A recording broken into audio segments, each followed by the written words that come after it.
And hello, welcome to my new series, Psychological Self-Defense with Faith McCann. And many of you were here for the last several weeks with my constitutional chowder, and thank you for watching that. I hope you enjoy this one. This one is a little bit different.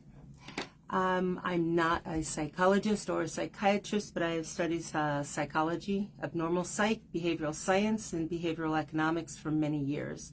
And I've also studied the martial arts for several years, and I was a martial arts instructor. Now, today, I'm going to be teaching you a lot of tips and tricks over the next several weeks on how not to use physical self-defense, how not to have to use physical self-defense. I've seen many weekend seminars being offered by local police departments, senior centers, YWCAs, and those are wonderful. They're one-day events, the one-day seminars, and where they offer a lot of different things, but mostly self-confidence, self-assurance.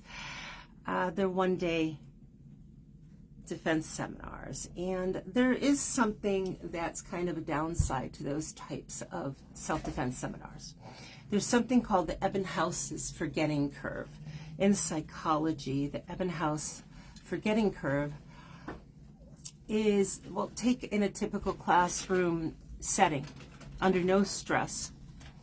You learn various material and information that, believe it or not, in one day, the information that you learned, 50% of that will be forgotten. Within a week, almost all of it is forgotten. That's why we learn our ABCs not in just 1 year, but over the course of several years before we graduate high school. With small exceptions, maybe something very exciting or very unusual, a tidbit of crazy or super interesting information that may remain with you. But the Ebbinghaus forgetting curve supports one of the 7 types of memory loss, transient memory loss, which is forgetting due to the passage of time. And short-term memory loss is exactly that. It's short. It is a matter of minutes. They say short-term memory in some cases lasts as long as 4 minutes. So back to the one-day self-defense seminars. As a martial artist, I worked hard to earn a number of black belts in several disciplines. And the most important thing you've done is the first step today, wanting to know more. And if you sign up for a self-defense class, only if you sign up and train on a regular weekly basis, that is your best bet to find a discipline that you're interested in, whether it is kickboxing, jiu-jitsu, taekwondo, karate. They're all good, but it takes regular discipline training every single week for years before you get a black belt. And I'm going to be honest with you, taking a one-day self-defense course is going to give you some self-assurance, some self-discipline as far as, yeah, I can go out there, I can defend myself. But to actually stand up to a predator, it's going to give you a false sense of bravado. Taking one class is not going to protect you. And thinking that you can just go into a dangerous situation is probably going to get you hurt. Thinking that you can go out and beat up anybody, face any dangerous, potentially fatal situation head on. No, you can't. So when one starts training in the martial arts, it feels initially 90% physical, 10% mental. You're trying to get through a 1-hour class, just trying to survive. They're usually pretty intense. It's an hour-long workout. You get a good sweat going. But after you've trained for quite a while and you've learned to control your breathing, your emotions, your startle response, your natural inclination to panic, to freeze, to learn to handle a situation without using your physical skills, that takes a little bit more. Once you've achieved a certain level in the martial arts after several years, you realize that it really is 90% mental and 10% physical. Now, I recommend everybody study the martial arts, and in some cultures, they start as young as 3 and 4 years old. That is their gym class, is the martial arts. Learn the discipline, put in the work and training, but so many people don't have the time or the inclination to study the martial arts on a regular basis. They just don't want to. So here we are today. What I'm going to teach you in this seminar every week is a new way of thinking and looking at the world when you interact with it. Some things may seem like, oh, wow, that makes sense. Others you might say, I've never heard of that. Other things may be a little bit harder. But these insights every week will help you avoid a physical one-on-one confrontation, ideally without ever having to fight for your life, in most cases. It's a matter of being aware of a situation, like 4, 5, 6 steps before anything happens. And being aware of it is key. There is a book that I highly recommend. It's called The Gift of Fear by Gavin de Becker. It's been out for a good 20 plus years. It's at least that long ago when I first read it. Now, Gavin de Becker is an individual that was responsible, I believe, for starting the risk assessment industry in our country. It's now all over the world. That's the industry that, famous people, celebrities, kings, queens, presidents, that might have a stalker or somebody that's, a little bit too enthusiastic as a fan. They might get letters or other type of, people reaching out to them. They'll get a risk assessment person or company, and they send all this information to them, and they need to know, is this person just a really over-enthusiastic fan, or is this person really someone I need to be concerned about? And Gavin de Becker kind of developed this industry. This book he wrote, A Gift of Fear, is really amazing if you're interested more in the psychology of this. How to realize that we are hardwired in our brains to sense danger, and how our sense of fear is a gift if only we pay attention to it. Unfortunately, we tend to go about our day-to-day lives worried more about what we're going to have for dinner, or seeing our friends, or did we get back to that person that texted us, and all the things we have on our to-do list, not realizing that our world around us, we need to be really aware of everything going on around us to keep ourselves safe. So this seminar is going to cover staying safe in your home, outside of the home, when you're at work, going on errands, out and about in your community, keeping safe when you're in a store or other buildings, how to recognize fake police and other authority figures, and understanding our natural reaction to listening to authority figures. I'm going to teach you how to stand up and say no.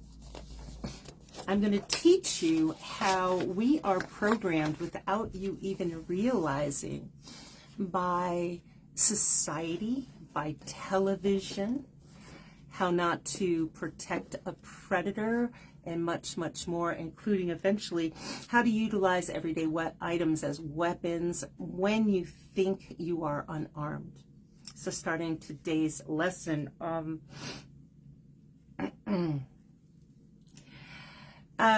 of the first things, a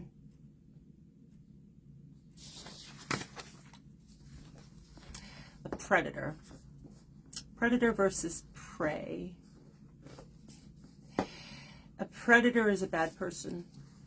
They could be a bully. They could be what we call today a Karen.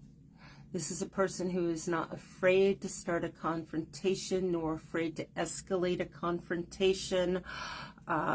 It can be a sexual assaulter, a mugger, a violent criminal, someone you work with, someone comes up to you on the street, someone who rings your doorbell. There was a psychological study done back in the 1970s. I first started taking abnormal psych early in the 1980s when I first started college. And this psychological study showed a group of violent criminal offenders in prison. They showed them a film. These were scientists and psychologists and psychiatrists. They ran this study, and they showed these violent offenders this film. And this film was of a city street in a large city like Philadelphia, New York City, Los Angeles. And it showed a bunch of people walking back and forth on the street, coming to and fro to work or wherever they were going, all different kinds of people, old, young, all different walks of life. And there were men, women, young people, elderly. And after 5-10 minutes of showing this film, they stopped it, and then they asked the men in the room, what did they notice about the film? Who did they notice in the film? And all of these people, now these are predator type of people. These were repeat offenders. These were people that were in prison for long periods of time because they were repeat offenders. This is what we call predators. And they watched this film, and they started talking about and describing the women that were walking down the sidewalk. And there were, of course, actors throughout this film. But the ones walking down the sidewalk, holding on to their purses or their bags, looking furtively around them, looking nervous, holding, themselves close, looking down at the ground, not making contact, eye contact with the camera. Those are the ones that these offenders noticed. Then the psychologist running this experiment asked them, did they notice the woman in the blue dress? Now, they had had an actress who was very good looking and dressed in a blue dress walk through the scene. Now, her specific cues were, you're going to walk through the scene, you're going to have your head held up, you're very confident, very self-assured, you're going to look into the camera, you're going to make eye contact with the camera, and you're going to walk right through. Again, very, very attractive young woman. They didn't notice her at all. This is really important. The fact that predators are designed by their own mentality, their own psychology, to look for potential victims. So the concept of not looking a predator, somebody that might be attacking you or something, in the eyes, I don't want to identify him, I'm going to survive if I don't identify him, that actually is not true. If you look them in the eye directly, this whole Robert De Niro thing, yeah, it's true. I see you. I can identify you. That 9 times out of 10 is more effective in protecting yourself than not. Now, prey. We've got predator, we got prey, we've got bystander, and then we've got warrior. And I'm going to talk to you about the 4 concepts. Well, we've talked about predator. Predator is just a bad person that wants to take advantage of other people. Prey. Now, a prey is anyone who's not a predator. Someone whom a predator deems someone who may be a potential victim, and they're basically good people like you and I. A prey can be anyone, a victim who is a good person, a person who does not look at other people as prey. Now, that potential victim can also fall into a couple of other categories. They can be bystander / observer / witness. Yes, it could be somebody who's just a bystander, and sometimes people fall into that bystander category just by being in that place at that time. And sometimes you can change that around and actually be an active bystander and be an observer. a witness who can make a difference to what's happening. Now, it's natural to be a bystander, and sometimes it's a good thing and smart, but being an observer and a witness can be better than trying to jump into the fray. Some people make the mistake of trying to be the next one, the warrior fighter, by jumping in when they haven't assessed the situation. There was just recently, just last week, a matter of fact, a couple of days ago, I saw on CNN, there was this woman who was a former CNN journalist, and now she's an independent journalist, reporter. And she was walking in a fairly large city in front of this Lululemon store. I've since found out it is not an ice cream place. I thought it was. It's some kind of dress place. And there was this huge fight going on outside of the store, like a melee. You know, about 10 people were in this fight, and she saw somebody go down, and they were kicking this person, and she wanted to help this person. The good Samaritan in us can come out sometime, and so she jumped into the fray, and she got punched right in the face, and she went down. Now, with that many people in a pack, the pack mentality, she could have died very easily. Luckily, she just got punched in the face, and she survived and was able to report about it later. That was not smart of her. As horrible as it might be to see an event like that in real life, even as a trained martial artist that I am myself, if I see 10 people in a fight and it's just me across the street watching, I'm going to be an observer and a witness, and I'm going to try to help in one way. I'm going to start videotaping. I'm going to call 911. I'm going to try to get help there, and I'm going to realize, as much as I feel helpless and I want to help, and I was trained in several disciplines, and my 3rd degree black belt test was having myself surrounded with like 6 big guys that I had to defend while blindfolded as they came at me. And yeah, if I was in a situation where I had a few people coming at me and I had nothing else except to defend myself physically, then I would have to fight for my life. But if I'm across the street, I'm not going to jump into that. It's not because I don't want to help. It's because I realize that 1 against potentially 10 enraged people is stupid. Now, I understand that woman was trying her best to help, but she could have done a lot more to stand there and be a witness, videotape the situation, get it on film, and call 911, get people there who actually can, with a large group, you know, stop what was happening. So be a bystander, an observer, a witness. Use your phone. And then the other category is a warrior, a survivor, or a fighter. And this can be you, someone who trains to learn how to act, react, to respond, and to fight back. And sometimes just saying, yes, I saw what happened, I can give you a statement, and I will testify in court. So many people will witness some pretty horrible things, and they don't want to testify in court. So don't always think fighting back means physically. As a matter of fact, I mean seldom physically. Hopefully you never, ever have to fight back physically. A martial artist that really pays attention to their training seldom has to use their training in that way.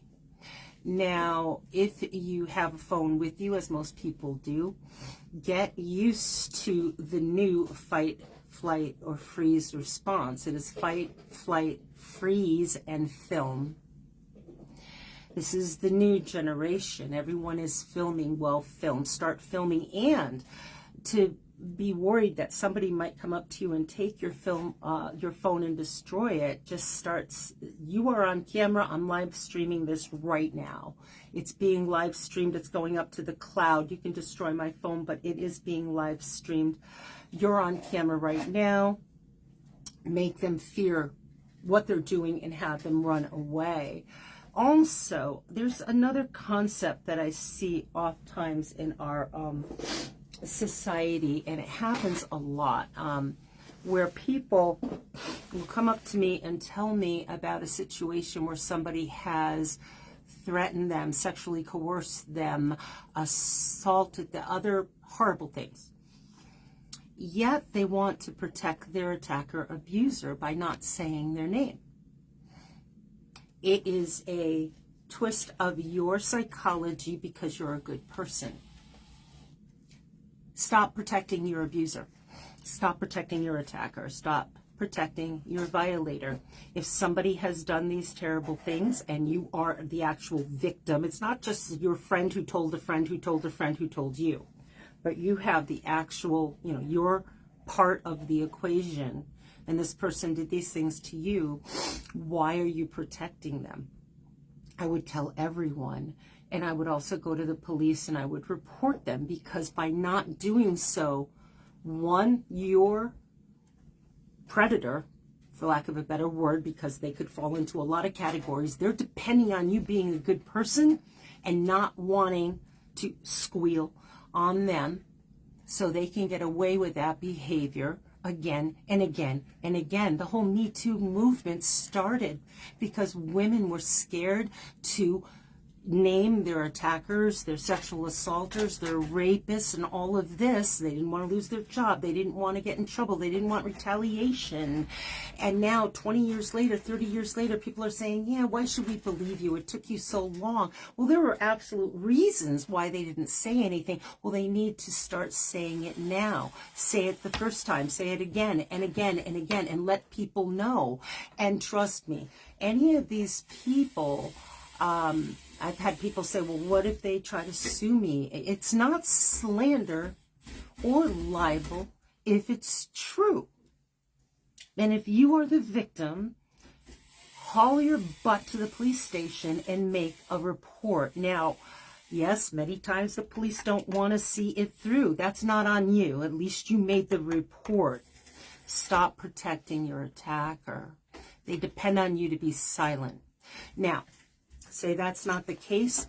Trying to avoid getting into that situation. Being aware of your surroundings. That is the lesson for today, because this class is almost over, because we're going to get into all the other specifics. Staying safe at home.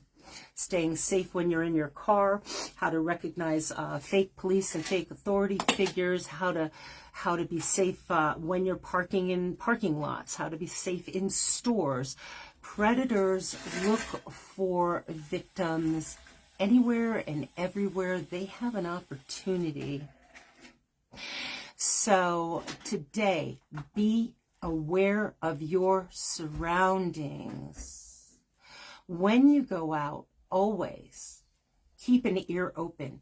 I don't know if those AirPods are still a popular thing. They used to be at one time. People would go jogging and stuff. Having the martial arts training I have, if I drive by one of those, lovely little hiking trails I drive by, and the first thing I think of is, oh, great place to be murdered. I know it's lovely, but if you're going to go on a hiking trail, bring a group of people with you. You're going off a busy road. You're going into the woods. You're going away from where anyone can see you. It's isolated. Going on your own, not worth the trouble. I wouldn't do it, and I know I can defend myself. Bring some friends, or bring a big-ass dog, or bring a weapon. If you really have to go walking in the woods, bring a weapon.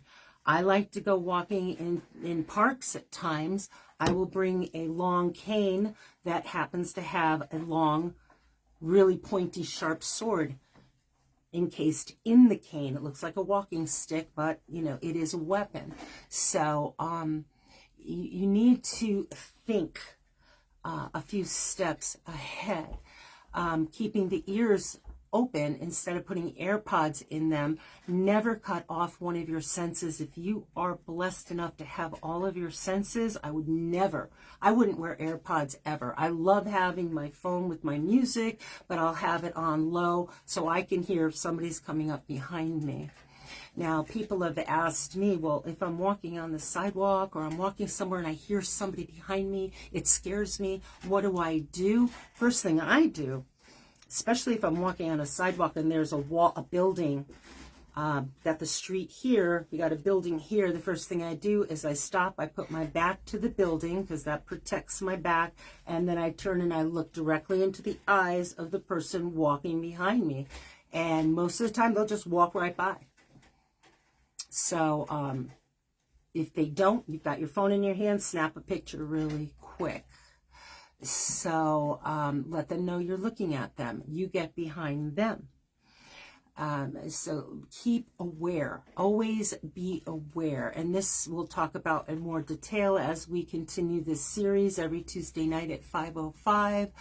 But make sure that you are aware of where you park when you're parking up to a car. Don't worry so much about your car getting scratched. Parking really far away from an entrance, especially if you're going to leave a store after dark, or trying to, a place where you have to,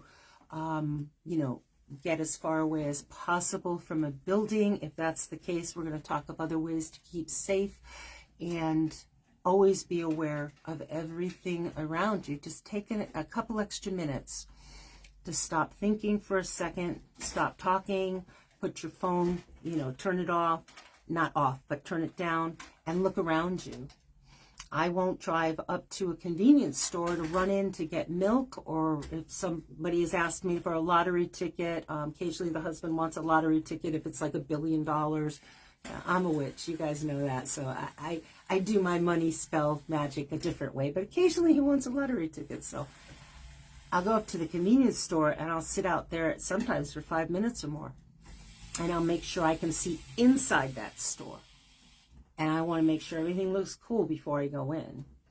Now, in the state of Connecticut, I believe it is still a law that's not enforced, that every liquor store and convenience store needs to be visible from the outside. And that was because of a horrific crime that occurred many years ago in the 1960s. So police can drive by and see what's happening inside. Today, with all various posters and advertisements and other, lottery things and flashing lights, most of the windows are obscured. And it's not really an enforced law anymore. Stores like that I avoid. I want to be able to see from the outside what's happening on the inside. Especially if I go in there and there's a problem. Nobody on the outside is going to be able to walk by and see that there's a problem on the inside. I avoid those stores. I want people to be able to see if I'm in trouble. So being aware of your surroundings, knowing what's happening, not just with you, but other people, huge. That's going to save you a lot of problems. So next week, we're going to start with the home, and then we're going to start moving on out. So next week, we're going to talk about how to stay safe in your home, because unfortunately, a lot of predators will come right up and ring your doorbell. And training for our society, as well as on television and in movies. Most people hear a doorbell ring or a knock on the door. What do? They answer the door, don't they? Well, I'm going to teach you other ways of handling that, and things to think about that you might not realize, that when a predator comes to your door, they're hoping that you don't know about. So anyway, I hope this was helpful, and this is all going to be put on a special YouTube channel, my regular channel, but I'm going to start a whole nother category so you can find all of these in the near future. So thank you so much. And if there's something that you are interested in learning about, or something that you're fearful about in the real world, please leave a comment. I had a friend that asked me about going to the ladies' room at restaurants, and we're going to talk about that when we get to that particular part of the program. So thank you very much for watching. And if you know somebody that gets nervous going out into the real world, this is about empowering you, making you be aware of what's happening out there, and giving you strength and self-assurance and confidence. Please send this video to them. I appreciate it. And I hope you have a safe week. And I'll talk to you soon. Thanks. Bye.